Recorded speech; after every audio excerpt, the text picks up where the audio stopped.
Hello और welcome student. स्वागत है आपका करण गुप्ता ट्यूटोरियल क्लासेस में, जिसमें हम आज बात करेंगे एक ऐसे टॉपिक के ऊपर जिसकी डिमांड मेरे पास काफ़ी आ रही थी, बट वो किसी अलग तरीके से आ रही थी। डिमांड ये आ रही थी कि स्टूडेंट की कि सर हम लास्ट ईयर के स्टूडेंट हैं, बीएससी, एमएससी, बी फार्मा के या एम फार्मा के। हम कोई प्रोजेक्ट करना चाहते हैं बट कोई प्रोजेक्ट का टॉपिक चूज नहीं कर पा रहे हैं। हम कोई नया इनोवेटिव और कोई नोवल वर्क करना चाहते हैं बट हमारे पास वो फैसिलिटी नहीं है कि हम कोई नया इनोवेटिव या कोई नया रिसर्च वर्क कर सकें, या हमारे पास कोई फैकल्टी नहीं है उस हिसाब से, या कोई गाइडेंस देने वाला नहीं है जिससे हम कोई नया रिसर्च वर्क कर सकें। तो आप कुछ ऐसा टॉपिक चूज करिए या बताइए हमको जिससे हम एक प्रॉपर वे में एक नया रिसर्च वर्क भी कर सकें और हमारे पास जो फैसिलिटीज हैं उसमें भी वो रिसर्च वर्क हो जाए और साथ ही साथ हमारा पेपर पब्लिकेशन भी हो जाए। मतलब हमारा जो रिसर्च वर्क है वो पेपर में पब्लिश भी हो जाए और काफी अच्छे जर्नल में।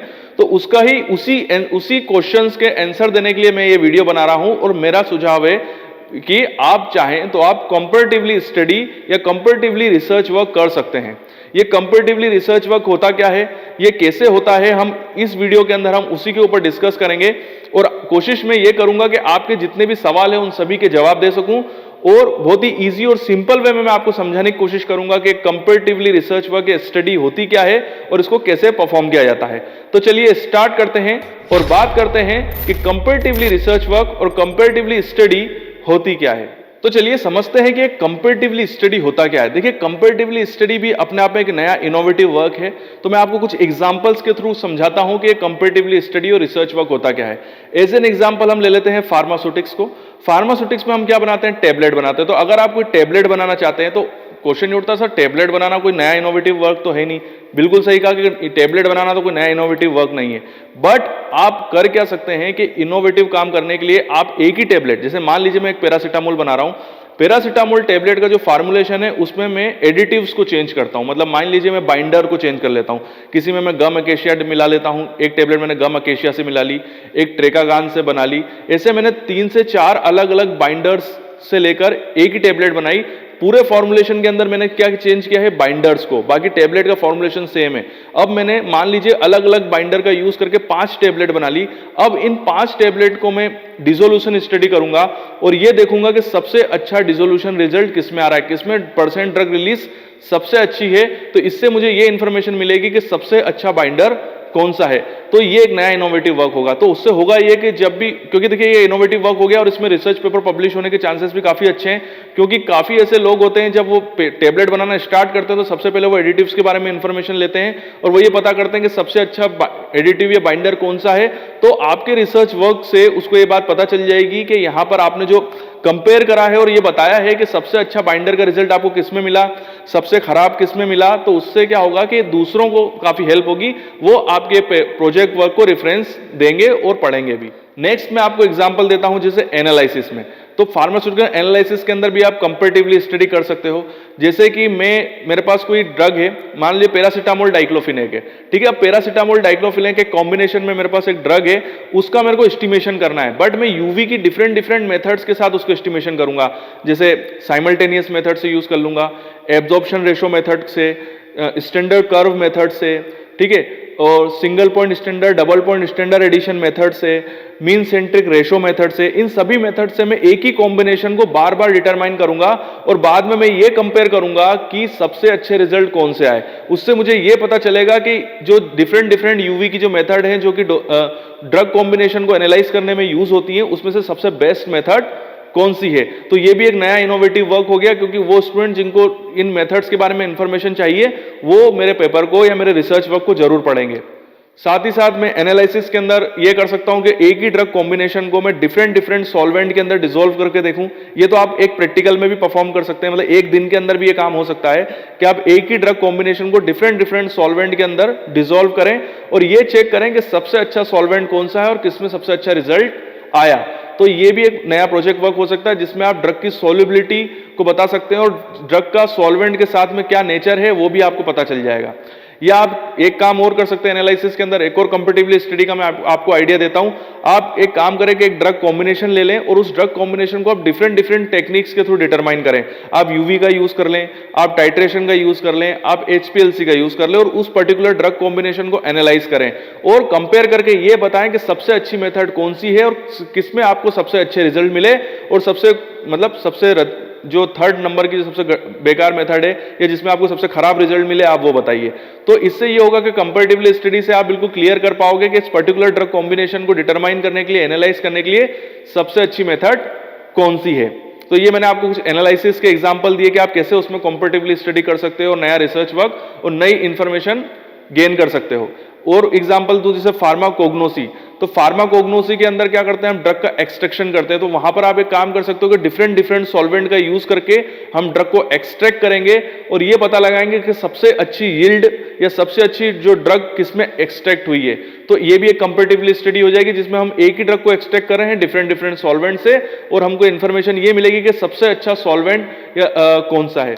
ठीक, या मैं आपको एक और कोग्नोसी का एग्जांपल देता हूं। मान लीजिए कि हम एक काम कर सकते हैं कि हम एक प्लांट ले लें, उस प्लांट के हम लीफ, रूट्स और फ्लावर इसको हम एक्सट्रैक्ट करें और एक्सट्रैक्शन निकालने के बाद हम ये कंपेयर करें कि सबसे ज्यादा केमिकल कॉन्स्टिट्यूएंट हमको किसमें मिले आपस में कंपेयर करने पे। हमने लीफ के एक्सट्रैक्ट को, फ्लावर के और रूट के एक्सट्रैक्ट को फिर हम कंपेयर करेंगे और उसमें हम सबसे पहले तो हम एनालाइज करेंगे उसके केमिकल कॉन्स्टिट्यूएंट को, किसके अंदर जो केमिकल कॉन्स्टिट्यूएंट हो कितनी मात्रा में प्रेजेंट है वाया एचपीटीएलसी।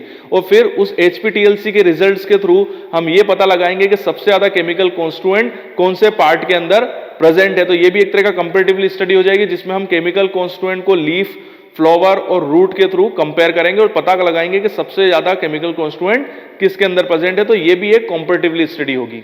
नेक्स्ट मैं आपको देता हूं फार्माकोलॉजी। अगर आप कोई फार्माकोलॉजी के अंदर कोई कंपैरेटिवली स्टडी करना चाहते हैं तो उसके अंदर भी मैं आपको कुछ आइडियाज सजेस्ट करता हूं। जैसे आप एक एक्सट्रैक्ट लेके आ जाइए और उसमें हमको कोई एनिमल एक्टिविटी देखनी है, तो आप क्या कर सकते हैं कि उस पर्टिकुलर एक्सट्रैक्ट के अलग अलग डोज बना लीजिए। 50 mg का 50 mg पर केजी है ना, 100 mg पर केजी, 150 पर mg और एक स्टैंडर्ड डोज या स्टैंडर्ड मार्केटेड ड्रग जो कि मार्केट के अंदर अभी भी बिक रही है। और इन चारों डोजेस के बीच में हम कंपैरेटिवली स्टडी करेंगे कि सबसे अच्छा रिजल्ट हमको किस डोज में मिला। तो इसमें आपको ये क्लियर हो जाएगा कि एक तरह की कंपैरेटिवली स्टडी हो जाएगी कौन सा डोज जो है वो सबसे ज्यादा इफेक्टिव है।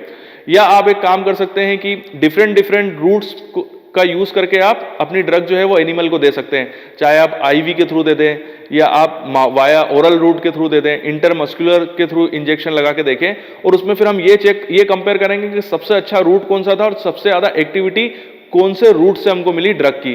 तो पर्टिकुलर ये भी एक कंपैरेटिवली स्टडी हो जाएगी कि हमने डिफरेंट डिफरेंट रूट्स का यूज करके ड्रग एनिमल को दी और सबसे ज्यादा एक्टिविटी हमको किस रूट के थ्रू मिली। यहाँ पर हमको अलग एक ही एनिमल को नहीं देना है, अलग अलग एनिमल्स को देना है हमको। ठीक है, या एक और कंपैरेटिवली स्टडी है, ये थोड़ी और अच्छी है, ये थोड़ी इनोवेटिव। आप एक काम कर सकते हैं कि एनिमल्स के ऊपर कोई एक्टिविटी चेक करें बट एनिमल्स को आप अलग अलग खुराक दें, मतलब खाने में अलग अलग दें। एक एनिमल के ग्रुप को आप चाहे तो आप सोयाबीन की बढ़िया दें, एक एनिमल को आप चाहे तो बिस्किट्स दें। ठीक है, इस टाइप से आप अलग अलग उनको खाना दें और उसमें बाद में हम ये कंपेयर करेंगे कि सबसे ज्यादा हेल्थी एनिमल हमको कौन से फूड में मिले। तो ये भी एक कंपैरेटिवली स्टडी हो सकती है। इसके अंदर आपको कुछ भी नहीं करना है, बस जाके एनिमल्स को खाना देना है और उनकी हेल्थ एक्टिविटी और उनकी एक्टिविटीज को चेक करना है और बाद में उसमें से कोई मर मुरा जाता है, खत्म हो जाता है, तो वो सीधी सी बात है वो जो फूड है वो एनिमल्स के लायक नहीं है। तो ये भी एक कंपैरेटिवली स्टडी हो सकती है और इस पे भी एक बहुत अच्छा पेपर और रिसर्च वर्क हो सकता है। उसके अलावा एक और जो बच गया था वो था मेडिसिनल केमिस्ट्री। मेडिसिनल केमिस्ट्री के अंदर भी हम कंपैरेटिवली स्टडी कर सकते हैं, जैसे हम via different different analytical techniques का यूज करें और उनके बीच में कंपैरेटिवली स्टडी करें, या डिफरेंट डिफरेंट सॉल्वेंट्स का यूज करके भी हम उनके बीच में कंपैरेटिवली स्टडी कर सकते हैं कि सबसे ज्यादा यील्ड हमको कौन से एक्सट्रैक्शन के थ्रू मिली या कौन से सॉल्वेंट्स के थ्रू मिली। तो यहाँ पर हम मेडिसिनल केमिस्ट्री के अंदर भी डिफरेंट डिफरेंट टेक्निक मतलब डिफरेंट डिफरेंट पैरामीटर्स को चेक करके भी हम उसके अंदर कंपैरेटिवली स्टडी कर सकते हैं। और अब आखिरी में मेरी कुछ इंपॉर्टेंट टिप्स रिसर्च वर्क से रिलेटेड या कंपैरेटिवली रिसर्च वर्क से रिलेटेड। तो सबसे पहले मैं आपको ये कहना चाहता हूं कि मैं हमेशा रिसर्च वर्क को प्रमोट करता हूं कि बच्चे ज्यादा से ज्यादा रिसर्च वर्क करें। ये बच्चों के लिए काफी अच्छा है क्योंकि बच्चे जब पढ़ाई करते हैं या वो कॉलेज के अंदर होते हैं या आप भी कोई मेजर प्रोजेक्ट करेंगे तो आपको बिल्कुल भी नहीं पता होगा कि ये रिसर्च वर्क कितना ज्यादा इंपॉर्टेंट है, बट ये आपके नॉलेज और स्किल को काफी ज्यादा बढ़ाएगा। तो आप हमेशा कोशिश करें कि आप रिसर्च वर्क करें, कोई नया और इनोवेटिव काम करें, भले ही छोटा सा करें बट जरूर करें। साथ ही साथ यहाँ पर जो कंपेटिवली स्टडी होती है ना, यहाँ पर पेपर पब्लिकेशन के काफी अच्छे चांसेस होते हैं। साथ ही साथ ये अदर स्टूडेंट्स के लिए जो आपका वर्क होगा ना, वो दूसरे स्टूडेंट्स के लिए भी काफी ज्यादा हेल्पफुल हो सकता है। यहाँ पर मैं आपको और ये बात बताना चाहता हूँ कि अगर आप अपने कंपेटिवली स्टडी को और अच्छा करना चाहते हैं तो आप अपने पैरामीटर्स को जितना ज्यादा बढ़ाएंगे, आपका रिसर्च वर्क भी अच्छा बढ़ेगा और आपको काम करने में भी मजा आएगा। तो कोशिश करें कि आप जब भी कंपेटिवली स्टडी करें तो आप पहले जब प्रोजेक्ट को डिजाइन करें तो सबसे पहले आप उन पॉइंट्स को जिनके बीच में आप कंपेयर करेंगे उसको कोशिश करें कि एक प्रॉपर नंबर में रहे वो, बट जितना ज्यादा बढ़ाएंगे वो आपके लिए काफी अच्छा है। बट अगर आप एक छोटा रिसर्च वर्क करना चाहते हैं और छोटी कंपेटिवली स्टडी करना चाहते हैं तो कम से कम मिनिमम 3 पैरामीटर के बीच में तो आप कंपेयर करें। ऐसा ना हो कि आप केवल 2 पैरामीटर ले ले और उन दो पैरामीटर्स को आपस में कंपेयर कर रहे हैं। उससे ये होगा कि आपका जो रिसर्च वर्क होगा वो बिल्कुल सिस्टमेटिक नहीं लगेगा, काफी छोटा लगेगा और जो पेपर पब्लिकेशन के चांसेस भी काफी कम होंगे और वो जो वर्क किया है आपने वो प्रॉपर वर्क भी नहीं लगेगा। तो कम से कम आप 1 से ज्यादा 2 से ज्यादा कम से कम 3 पैरामीटर्स को लें और उनके बीच में कंपेयर करें। उसके अलावा मैं आपको एक बात कहना चाहता हूं कि आप कभी भी जब भी आप रिसर्च स्टार्ट करें तो बिल्कुल भी डरे नहीं, घबराए नहीं कि ये रिसर्च होगी क्या। जब भी मैं बच्चों से बात करता हूं रिसर्च वर्क या कोई नया इनोवेटिव और नोवल वर्क करने की, तो बच्चे बहुत घबरा जाते हैं और उनको लगता है कि सर कोई बड़ा काम हमसे करवाने वाले, हम तो परेशान हो जाएंगे। ऐसा बिल्कुल भी नहीं है। अगर आप सिस्टमेटिक वे में प्रॉपर डिजाइन करके अगर आप कोई रिसर्च वर्क करोगे तो मैं आपको बता रहा हूं कि रिसर्च वर्क अगर आपको करोगे तो आपको काम करने में मजा आएगा और जब आपका रिसर्च वर्क खत्म हो जाएगा, उसका एक प्रॉपर पेपर पब्लिश होगा तो आपको ही अच्छा लगेगा और ये आपके कैरियर के लिए और आपके रिज्यूम के लिए काफी अच्छा है। उसके अलावा मैं एक चीज और आपको बताना चाहता हूं कि काफी स्टूडेंट मुझसे पूछ रहे थे कि सर रिसर्च वर्क कैसे किया जाता है। जैसे इसमें तो मैंने आपको केवल कंपेटिवली रिसर्च वर्क के बारे में बताया कि क्या होता है, बट मेरे आने वाले जो एक सीरीज आएगी जिसके अंदर मैं फार्मास्यूटिकल एनालिसिस, फार्माकोलॉजी, फार्माकोग्नोसी, इन सभी के ऊपर मैं प्रॉपर वे में वीडियो बनाऊंगा, एक एक कैटेगरी के ऊपर, एक एक टॉपिक के ऊपर और बिल्कुल सिस्टमेटिक वे में आपको समझाऊंगा कि रिसर्च वर्क को कैसे डिजाइन किया जाता है, वो रिसर्च वर्क का जो मॉडल बनता है वो कैसे बनता है और उसमें मैं आपको कुछ नए इनोवेटिव आइडिया भी दूंगा आपको रिसर्च वर्क से लेकर रिलेटेड, जो आपको काफी हेल्पफुल होंगे जब आप अपने मेजर प्रोजेक्ट को, जब आप लास्ट ईयर में आएंगे और जब आपको मेजर प्रोजेक्ट करना होगा तो वो जो मेरे आइडियाज होंगे वो काफी हेल्पफुल होंगे। तो मैं एक एक टॉपिक के ऊपर, एक एक सब्जेक्ट के ऊपर आपको सिस्टमेटिक वे में प्रोजेक्ट को डिजाइन करना सिखाऊंगा। तो वो सीरीज आप मेरी जरूर देखिएगा जो आने वाले टाइम पे मैं बनाऊंगा और बहुत ही जल्दी रिलीज होगी। तो साथ ही साथ मैं आपको एक इंपॉर्टेंट चीज और बताना चाहता हूं, ये वीडियो आपको कैसा लगा कमेंट्स बॉक्स में मुझे जरूर बताइएगा।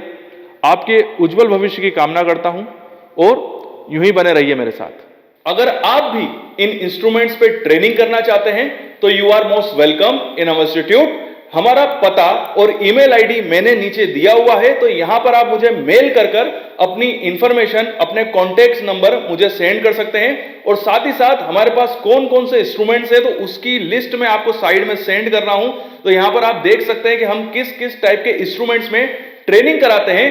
और अगर आप कोई मास्टर डिग्री कर रहे हैं, कोई पीएचडी कर रहे हैं या किसी भी प्रोजेक्ट वर्क से जुड़े हुए हैं और अगर आपको किसी इंस्ट्रूमेंट्स की रिक्वायरमेंट है और वो इंस्ट्रूमेंट आपके पास नहीं है तो हम साथ ही साथ कंसल्टेंसी सर्विस भी प्रोवाइड कराते हैं। तो उससे रिलेटेड भी अगर आप कोई भी इंफॉर्मेशन जानना चाहते हैं तो आप मुझे मेरे पर्सनल मेल आईडी पे मेल कर सकते हैं। नीचे मैंने अपना मेल आईडी दिया हुआ है। और मैं अपने उन स्टूडेंट से बात करना चाहता हूं कि वो स्टूडेंट जिनको कोई डाउट है, कोई क्यूरी है, बट कमेंट्स बॉक्स में कई बार ऐसा होता है कि वो क्यूरी और डाउट इतने बड़े होते हैं कि मैं कमेंट्स बॉक्स में उनको उनके आंसर सही तरीके से नहीं दे पाता हूं। तो आप मुझे मेरे इंस्टाग्राम पे फॉलो कर सकते हैं, ये मेरा इंस्टाग्राम आईडी है। तो यहां पर मैं आपसे डायरेक्टली कांटेक्ट में आ जाऊंगा और आप मुझे डायरेक्टली क्वेश्चन पूछ सकते हैं और मैं आपके सारे डाउट जरूर क्लियर करूंगा। तो वीडियो देखने के लिए थैंक यू वेरी मच और यूं ही बने रहिए मेरे साथ।